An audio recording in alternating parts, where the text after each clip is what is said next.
Back in 2024, one company stood out as the face of the country's shift to electric vehicles, OLA Electric. It sold more electric scooters than any rival. It had just completed one of the biggest stock market listings in years, and its founders spoke openly about building a whole new electric vehicle industry. Less than 2 years later, the picture looks very different. OLA has lost most of its market to its rivals. Its sales have dropped sharply, and its shares now trade well below where they started. So, how did a company that did so much right end up here? It was a series of business decisions you can read one at a time. OLA's strategy was bold from the start. Most vehicle companies do not make their own parts.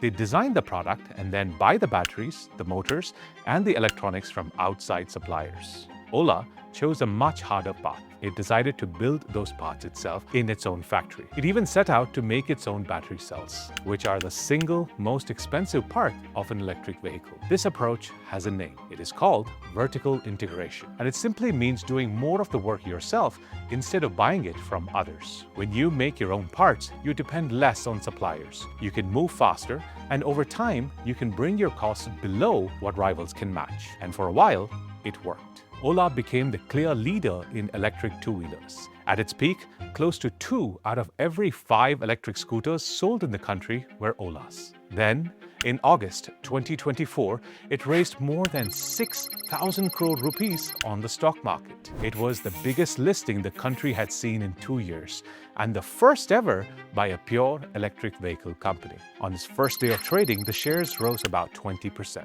On paper, this looked like one of the best growth stories in years. Then, the numbers turned. And here, the first question to ask is a simple one. When a company shrinks, is it the whole market falling or just that company? Because the two mean very different things. In the quarter ending March 2026, OLA's revenue fell by about 57% from a year before, down to around 265 crore rupees. And in that same quarter, the company lost about 500 crore rupees. Basically, it lost far more money than it earned in sales. But the market was not failing. Through 2025, the market for electric scooters kept growing by more than 10%.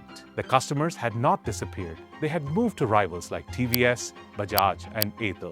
OLA's share fell from that early peak to around 5%, leaving it fifth in a market it once led.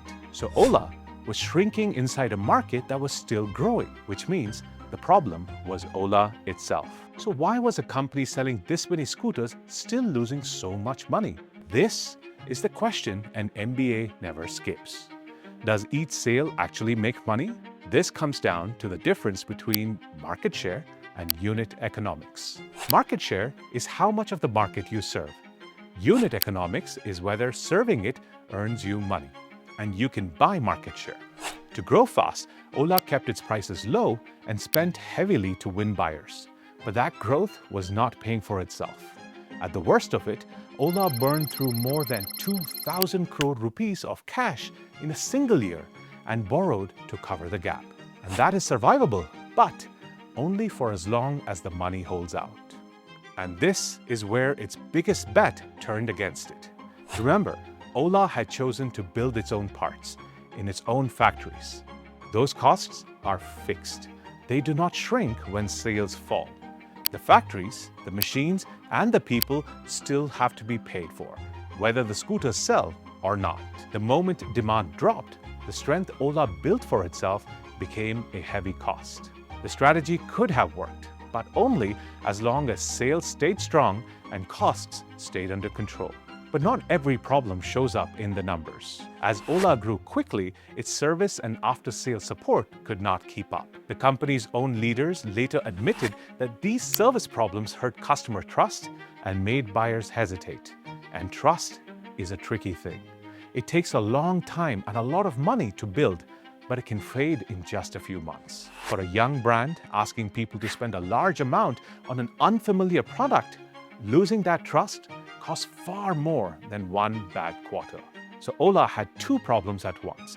Its money was running out faster than it was coming in, and the trust it needed to win customers back was slipping too. This is exactly the kind of case an MBA is trained to break down, and it leaves you with two lessons. The first, is that a big number can hide a weak business. What decides a company is whether each sale earns more than it costs, however large that company looks from the outside. The second is that trust is part of what you are selling, especially for something people buy rarely and think hard about. It is far cheaper to protect while you grow than to win back once it slips. And to be fair to Ola, it got a great deal right. It led the market, it thought big, and it built boldly. The one thing it could not fix was the basic math. For too long, each scooter cost more to make and sell than it brought in. There are signs that this is starting to change. In its most recent quarter, the losses were smaller, and for the first time, the company brought in more cash than it spent to run itself. It is a long way from fixed, but the shift is a real one, and it is showing up in the numbers themselves. Reading a business this closely, the numbers, the cash behind a bold bet, the difference between selling a lot and actually earning is the everyday work of a general management MBA. And that is what the MBA at JAIN Online is built to teach, with AI tools built into the way you learn it. So you can read any company the way we just read Ola and judge whether a strategy is working before it is too late to change course. On this channel, we break down real businesses and the decisions behind them, just as we did with OLA Electric. Subscribe to JAIN Online for more business breakdowns like this one.